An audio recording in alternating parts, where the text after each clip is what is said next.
So, Michael, there's a lot of, let's say, new information, new messaging out there around climate change, around rising temperatures. There was a USA Today article that I was reading, I guess it was, several weeks ago now, that basically talked about NOAA findings that July was basically the hottest month on record and that this, spelled some kind of doom. What are your thoughts here? Yeah, I mean, climate change is real. The world is getting warmer. It's gotten about 1 degree Celsius warmer since the pre-industrial period.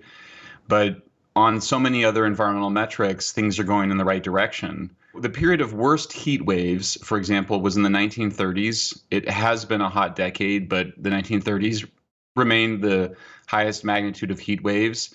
The chance of dying from an extreme weather event has declined over 99% for the average human being. Deaths from natural disasters overall are 90% down.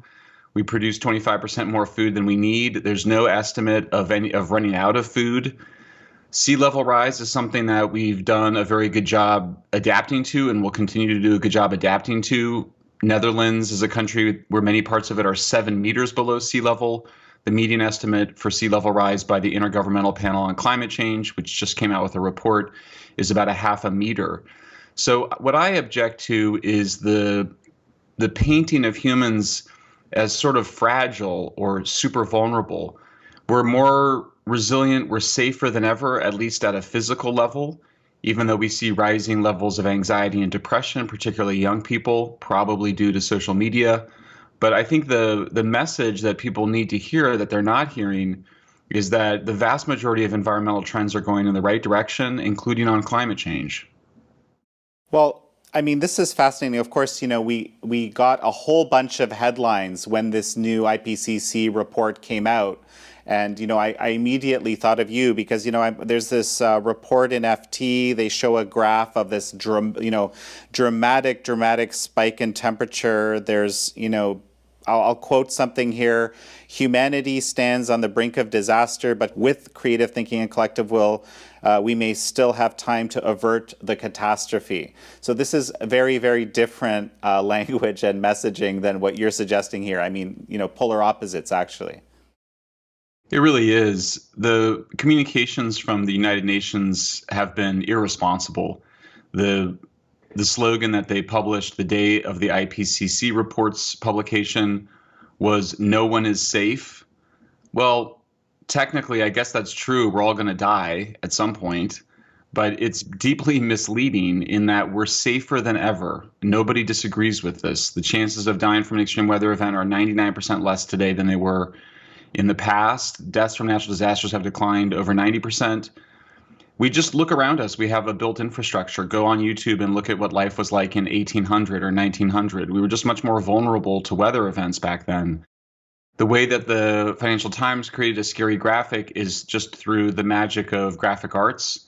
If you make your graph tall enough and you cherry pick a particular period of time, you can make anything look scary. It's really what they don't show you. They don't show you the big increases in food surpluses. They don't show the fact that we have these incredible flood management systems. To some extent, there are places in the world like Europe where more people are vulnerable to floods. At the same time, vastly fewer people die of floods because they have really good flood management systems. To the extent to which there's more people experiencing floods in Europe, it's because more people live in areas where floods occur historically, namely on riverbanks. It's not because of a modest amount of more rain. So we see in all these problems, whether it's forest fires or floods or hurricanes, that what humans do on the ground massively outweighs any increase in wind speed or precipitation or air temperatures.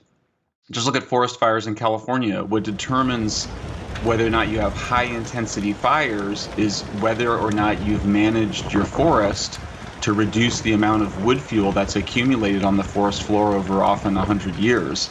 So we see high intensity fires will arrive in a well-managed forest, and then those fires will drop to the ground and become low intensity fires, which are the fires that we want. So forest management outweighs 1 or 2 degrees difference of temperature.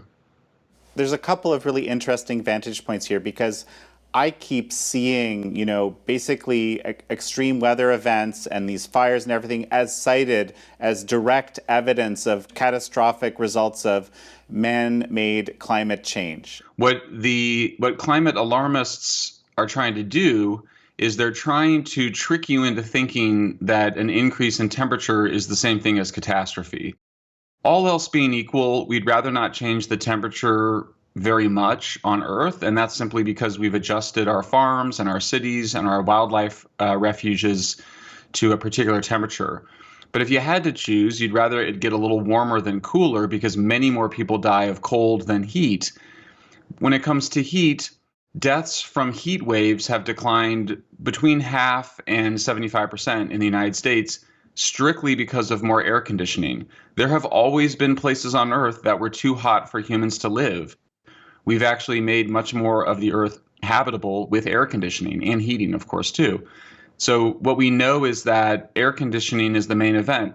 It might be 1 or 2 degrees hotter for longer parts of the year in some parts of the world, but what will determine whether or not people die is air conditioning. On the issue of safetyism, I just spent a few days recently reading every single New York Times article about heat waves since the beginning of their archives, which I believe was in the mid-1800s. And what was so striking, the 1930s was the worst period by far. The worst heat waves in the United States were in the 1930s. But the media coverage was so different. Reporters were still shocked by the heat waves, but they were shocked because they thought that things were getting better. And this was, by the way, in the middle of the Great Depression. It's shocking, but there was optimism. What we see today is climate pessimism. And it's very depressing, by the way. It's making children depressed and anxious.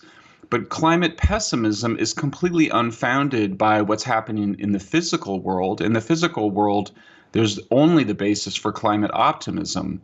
But what you see is that what's happened is really a change in the perception of journalists and other media elites from the 1930s to today, from a point of view, even during the Great Depression, of significant optimism and being surprised by the heat deaths in the 1930s for that reason, as opposed to today where people, elites basically in a religious fervor believe that the world is coming to an end, and then they interpret the events around them within that framework. Well, okay, so let's talk about the IPCC report a bit. So I haven't dug deeply into it, but even when you read the summary of the report, right, which I think you've said that you feel what they've presented is accurate, right? But it's just the summary suggests some sort of cataclysmic issues that need to be dealt with urgently, at least to me. How can this be so different from if the content is actually in the realm of what you're talking about? Yeah, there's a couple of things. I mean, first, for the most part, the natural science that's reviewed by the Intergovernmental Panel on Climate Change is accurate. They do a pretty good job of that.